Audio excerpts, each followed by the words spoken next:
सांवली बहू। शिल्पा है तो सांवली लेकिन बहुत ही टैलेंटेड। लेकिन कहते हैं ना, शादी के लिए तो लंबी और गोरी होनी चाहिए। शिल्पा, ये रिश्ता भी हाथ से गया। अरे कितनी बार कहा वो गोरी होने वाली क्रीम लगाया कर, लेकिन नहीं, किताब से सर खपाने से फुर्सत मिले तब ना। तू ही क्यों नहीं इसके लिए उपटन तैयार कर देती?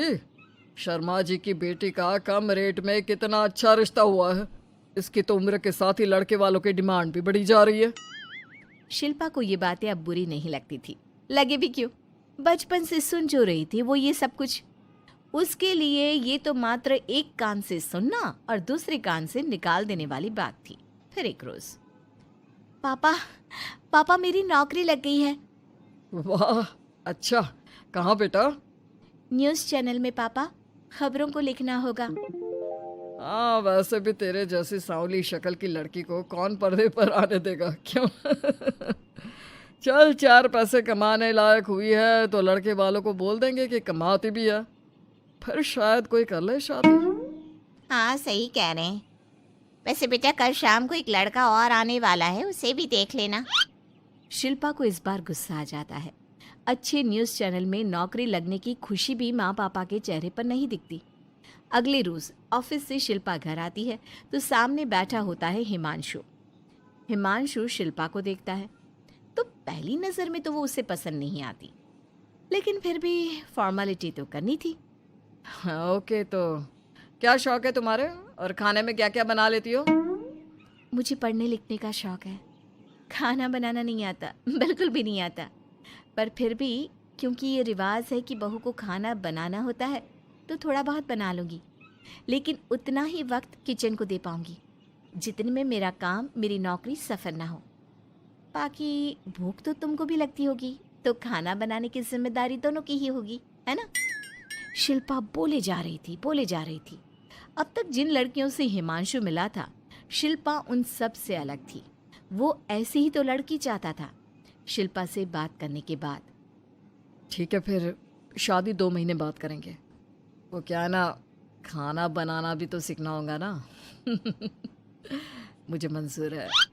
शिल्पा को भी हिमांशु अच्छा लगने लगता है। दोनों की शादी हो जाती है, लेकिन शादी के बाद से ही हिमांशु का परिवार शिल्पा के रंग को लेकर कई बातें बनाता।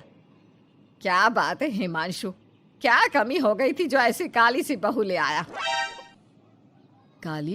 काली तो नहीं है। हाँ, मेरी शिल्पा का रंग हल्का सांवला है। वैसे आप तो कृष्ण की भक्त हैं, जानती है ना, उनका रंग भी सांवला था।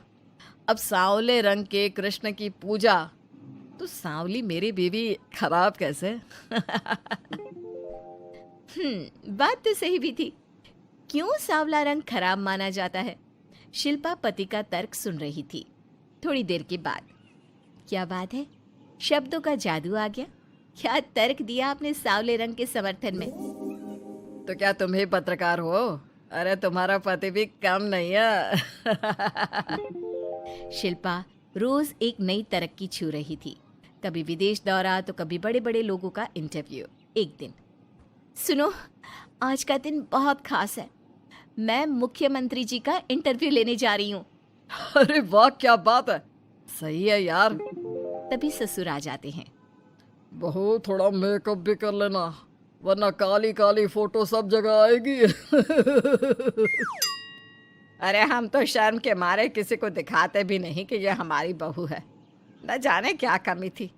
अरे वो शारदा दीदी की बहू देखो, कैसे मक्खन की तरह गोरी है। और नताशा, वो तो ऐसे लगता है जैसे भगवान ने दिल खोल कर रंग दिया है उसको। अरे माँ, आजकल रंग नहीं बुद्धि का जमाना है। हाँ, तो वो दोनों कहाँ पागल है, अच्छा खासा घर देख रही है। शिल्पा को ससुर की बात पर गुस्सा तो आता है, लेकिन वो मूड खराब नहीं करना चाहती। वो तो बस तैयारी करती है कि जल्दी से अच्छा सा मुख्यमंत्री का इंटरव्यू हो जाए और दुनिया देखे। होता भी यही है। शिल्पा जब शाम को घर आती है तो, अरे चाची, बुआ, फूफा जी, कैसे हैं आप सब? कैसे आना हुआ? शिल्पा को आसपास के लोग भी देख रहे थे। वो भी जानती थी कि उसने जो इंटरव्यू किया वो कितना वायरल हो रहा है।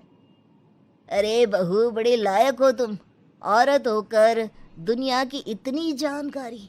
कितनी समझ है तुम्हारे अंदर। वाह वाह बहू, तुमने तो हम सबका सीना गर्व से चौड़ा कर दिया। सास ये सब देखकर सोच रही थी कि भाई ऐसा भी क्या हो गया, इन्होंने तो बहू को हीरो बना रखा है। मैंने तो शिल्पा को उसी दिन समझ लिया था जब पहली बार मिला था। मैं तो जान गया था कि ये लड़की अलग है। कितनी प्यारी आवाज़ है इसकी और समझ भी लाजवाब। तभी बुआ सास बोल पड़ती है। और एक हमारी बहू है, सारा दिन टिकली बिंदी पर ही लगी रहती है। अरे दीदी, न जाने कौन कौन सी क्रीम लगाती है, अब तो चेहरे पर फोड़े भी निकल गए। कितनी बार कहा कुछ पढ़ाई आगे करके दुनिया में नाम कमाओ, लेकिन नहीं, बस सारा दिन शीशे के सामने खड़ी रहेगी। कोई बात नहीं फूफा जी, वो भी किसी की पसंद हो सकती है। हम लोगों का क्या, एक काम अच्छा कर दिया तो पूछ लिए गए, नहीं तो जमाना तो गोरी सूरत की ही तारीफ करता है। क्यों माँ जी? हाँ हाँ, वो क्या है ना, मैं ज़रा पानी लेकर आती हूँ, तू बैठ बहू। हाँ हाँ बहू, तू तो बैठ। वो क्या है ना, आज तो तुझसे बहुत सारी बातें करनी है। ये बता, कैसे दिखते हैं मुख्यमंत्री जी सामने से? जैसे टीवी में दिखते हैं वैसे ही दिखते हैं क्या? आए दिन लोग शिल्पा से मिलने आते, उसे अपने स्कूल या दूसरी जगह पर चीफ गेस्ट बनाते। ये सब देखकर पति तो खुश होता, लेकिन सुंदर बहू का सपना सास की आंख से उतर ही नहीं रहा था। फिर एक रोज, शिल्पा, पापा कहाँ है? माँ जमीन पर गिरी पड़ी है, वो बेहोश हो गई है। शिल्पा की सास को गंभीर बीमारी हो जाती है और फिर आप लोग अपनी माँ की किसी बात को मना ना करना, उनका दिल कमज़ोर हो चुका है। दिल में कोई बात लगेगी तो उनके हार्ट अटैक आने के चांसेस हैं, तो समझ रहे हैं ना? कुछ दिनों में ठीक होकर सास घर आ जाती है और फिर एक दिन, देख बेटा, मैं मरने से पहले एक सुंदर बहू का चेहरा देखना चाहती हूँ। अरे मैं नहीं चाहती कि तू इस काली कलूटी के साथ रहे, छोड़ दे इसे। अरे कल को तेरे बच्चे भी ऐसे काले पीले पैदा होंगे और फिर हमारा खानदान देखने लायक नहीं होगा। शिल्पा सुन रही थी, वो परेशान हो रही थी। वो सोचती है कि एक बार वो अपने पति से बात करके देखेगी। सुनिए ना, मुझे आपसे बात करनी है। मुझे भी शिल्पा, मैं माँ के बिना नहीं रह पाऊंगा, तुम समझ रही हो ना? शिल्पा को दुख होता है, लेकिन वो क्या करती। वो हिमांशु को तलाक देने का सोच लेती है और फिर शिल्पा, माँ की हालत फिर खराब हो रही है, क्या करूं? माँ को सबसे बड़े अस्पताल में भर्ती करना होगा। लेकिन वहां तो बेड के लिए बड़ी बड़ी सिफारिश करनी पड़ती है। हाय रे, मेरा मरना तय है, मैं मर न जाऊं, मुझे बचा ले बहू। शिल्पा को हैरानी होती है कि वो करे तो क्या करे। पर माँ जी, मैं कैसे? बेटा, मुख्यमंत्री जी से बात कर ले, उनसे बड़ी सिफारिश किसकी हो सकती है? तू बोलेगी तो शायद तेरी सास की जिंदगी बच जाएगी। शिल्पा सिफारिश से सास को बड़े अस्पताल में भर्ती करवा देती है, जहां लंबे समय बाद सास ठीक होती है। लेकिन इस बीच एक दिन भी शिल्पा उन्हें देखने नहीं जाती। सास जब घर आती है तो एक सुंदर सी लड़की उनका स्वागत करती है। ये कौन है और शिल्पा कहाँ है? मुझे तो मेरी बहू ही चाहिए। माँ, कैसी बात कर रही हो? तुम्ही ने कहा था ना कि शिल्पा काली है और तुम्हें काली बहू नहीं चाहिए। ये रीना है, तुम्हारी बहू। नहीं नहीं, मुझे माफ़ कर दो, मुझे तो मेरी शिल्पा बहू ही चाहिए। उसी के कारण आज मेरी जान बची है। मैं नहीं समझ पाई कि सुंदर शक्ल से ज़्यादा सुंदर दिल और आचरण होना चाहिए। लेकिन अब क्या, अब तो देर हो चुकी थी। हिमांशु भी जानता था कि आत्मसम्मान वाली शिल्पा अब उसकी जिंदगी में वापस नहीं आएगी। अब तो शिल्पा को वे लोग बड़े बड़े चैनल की स्क्रीन पर देखते और अफसोस करते। शिल्पा चाहती तो कभी तुम्हारे लिए सिफारिश नहीं करती।